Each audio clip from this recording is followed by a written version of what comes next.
আমরা যখন কুরআনুল কারীমের মধ্যে পড়ি তখন আমরা বারবার একটা বিষয় দেখি, আল্লাহ সুবহানাহু ওয়া তাআলা আমাদের জ্ঞানের কথা বলছেন। আল্লাহ তাআলা বলেন যে আমি বিবরণ করি জ্ঞানী সম্প্রদায়ের জন্য, আর আল্লাহ তাআলা বলেন যে তোমরা জ্ঞান অর্জন করো। তো অতএব জ্ঞান জিনিসটা কি, আমাদেরকে সেটা বুঝতে হবে। আর আল্লাহ সুবহানাহু ওয়া তাআলা একটা বিষয় আমরা যদি লক্ষ্য করি, তিনটি জিনিসকে আমাদেরকে যে আল্লাহ তাআলা দিয়েছেন, মানে সর্বদাই আল্লাহ তাআলা একত্রিত করছেন। আল্লাহ তাআলা বলছেন আমি তোমাদের দিয়েছি চক্ষু, কর্ণ, অন্তর। আর আল্লাহ তাআলা বলছেন যে তারা দেখে শুনে কিন্তু তারা উপলব্ধি করে না। তো অতএব এই যে বিষয়টা আছে চোখ, কান এবং অন্তর, এর সঙ্গে একটা বিশেষ একটা গভীর একটা সম্পর্ক আছে। এটাই আল্লাহ সুবহানাহু ওয়া তাআলা আমাদেরকে বোঝাচ্ছেন।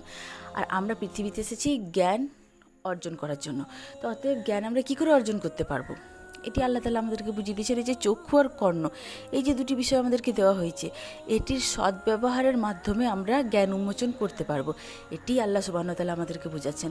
তো যখন আমরা আমাদের চক্ষুকে ঠিক মতো করে ব্যবহার করব, অর্থাৎ এর অপব্যবহার করব না। অর্থাৎ কিভাবে ব্যবহার করব, এটি আল্লাহর নিয়ামত এবং আল্লাহ তাআলা যেভাবে হুকুম করছেন ঠিক সেইভাবে আমরা ব্যবহার করব। অর্থাৎ যা কিছু আল্লাহ তাআলা দেখতে হুকুম করছেন সেগুলো আমরা দেখব, এবং যা আমাদেরকে নিষেধ করা হয়েছে সেগুলো আমরা দেখব না, সেগুলো থেকে আমরা দৃষ্টি ফিরিয়ে রাখবো। তো এইভাবে চোখের সদ্ব্যবহার করতে হবে। এবং কানের সদ্ব্যবহার কীভাবে সেটা করব, যা কিছু আল্লাহ তাআলা শুনতে আদেশ করছেন সেগুলো আমরা শুনবো, আর যা কিছু তিনি নিষেধ করেছেন সেগুলো আমরা শুনবো না, আমরা সেখান থেকে সরে যাব। অর্থাৎ যদি কারো সম্পর্কে কারো গীবত করা হচ্ছে সেগুলো আমরা শুনবো না, সেগুলো আল্লাহ সুবহানাহু ওয়া তাআলা নিষেধ করছেন। যখন আল্লাহ রসুলের বিপক্ষে কোনো কথা বলা হচ্ছে সেগুলো আমরা শুনবো না, সেখান থেকে আমরা সরে যাব। হয় সেখানে তাকে বলবো যে তুমি এগুলো বলো না, আর সে যদি না আমার কথা শুনে সে যদি না চুপ হয় তাহলে আমরা সেখান থেকে সরে যাব। আবার এই কান দ্বারা আমরা এমন কোনো বাক্য শুনবো না যা আল্লাহ সুবহানাহু ওয়া তাআলা নিষেধ করছেন। তো এই বিভিন্ন বিষয়ে আমরা কানকে সংরক্ষণ করব। তো অতএব এই দুটি মানুষের অঙ্গ আল্লাহ তাআলা যা দিয়েছেন, এটিকে সংরক্ষণের মাধ্যমে আমাদের অন্তর সংরক্ষিত হবে এবং আমাদের অন্তর নির্মল হবে, আর সেটি উপলব্ধি করার মতো যোগ্যতা অর্জন করবে। আর উপলব্ধির মাধ্যমে আস্তে আস্তে আমরা তখন ইনশাআল্লাহ জ্ঞান উন্মোচন করতে পারবো। এটাই আল্লাহ সুবহানাহু ওয়া তাআলা আমাদেরকে বোঝাচ্ছেন। কারণ রোজে হাসরের দিনে যখন আমরা উঠব তখন আমাদের এই শরীর থাকবে না, ওই জ্ঞানটা সেটি যেখানে আলো হয়ে যাবে। কিন্তু আমরা এখানে দুনিয়াতে আমরা যা কিছুই অর্জন করব সেগুলো সেখানে কিচ্ছু থাকবে না, সব কিছুই শেষ হয়ে যাবে। তো অতএব আমরা ওখানে কিছুই পাবো না। আমরা কি পাবো, আমরা এই জ্ঞানটা, এটা এখান থেকে নিয়ে যেতে হবে। ঠিক তেমন যদি আমরা পৃথিবীর ক্ষেত্রে বলে থাকি, আমরা যদি কোনো অন্ধকার জায়গাতে যাচ্ছি, আমরা এই বাড়িতে আছি, আমরা বিভিন্ন লাইট ব্যবহার করছি, ইলেকট্রিসিটি আছে এখানে, কিন্তু আমরা যখন যাচ্ছি অন্ধকারের মধ্যে, রাত্রেবেলায় কোনো একটা পথ পেরোবো, সেটা আঁধার, সেখানে কিছুই আর নেই, তখন আমি একটা টর্চ হাতে করে নিয়ে যাচ্ছি, সেটাই জ্বালাতে হবে, আর সেখান থেকে আমরা আলো পাবো।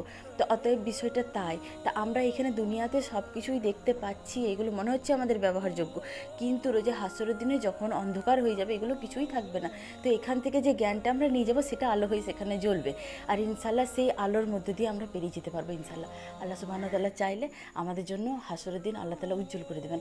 তো অতএব আমাদেরকে এই দুনিয়াতে জ্ঞান অর্জন করতে হবে, এটি আমাদেরকে বুঝতে হবে। আল্লাহ আমাদেরকে জ্ঞান অর্জন করান এবং আমাদের এই কর্ণ এবং চক্ষুকে সঠিকভাবে যেন ব্যবহার করেন। এই জন্য আমাদেরকে আল্লাহর কাছে দোয়া করতে হবে, আর আমাদেরকে নিজেদেরকেও চেষ্টা করতে হবে।